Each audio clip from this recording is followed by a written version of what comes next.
We're here at AAPEX 23 in Las Vegas, and I'm excited to give you an update with our guest today on how things are going with Right to Repair. It is an ongoing challenge for heavy duty, especially. It impacts us in very specific ways, and I'm looking forward to talking to Ann Wilson, who is the Senior Vice President of Government Affairs at MEMA and is a returning guest on the Heavy Duty Parts Report, but this time we get to do it in person. Ann, welcome back to the show. Thank you. Nice to see you in it's person. Great. It is, and at AAPEX too. This is great. To be surrounded by all of these people who care about the industry, it's great. Absolutely, and this great sign. Well, and speaking of this great sign, that's what we're here to talk about today, isn't it? Right to Repair.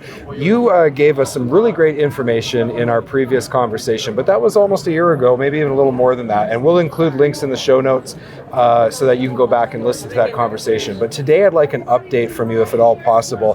What's happening with Right to Repair? What do we need to know in heavy duty? Yeah, we're really at a crossroads.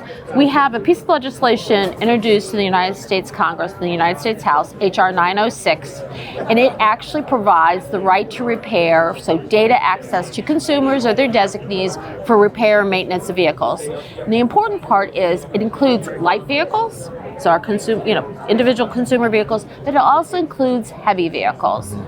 And we have had a lot of luck in the House. We had a really good hearing on it a couple weeks ago, and there was a lot of good, interchange between the members of the committee and witnesses.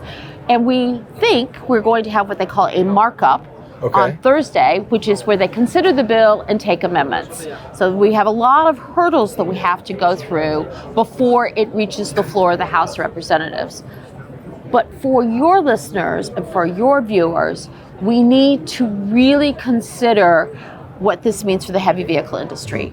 Unfortunately, we have been getting a lot of pushback, a lot of opposition to including heavy trucks in any repair access bill.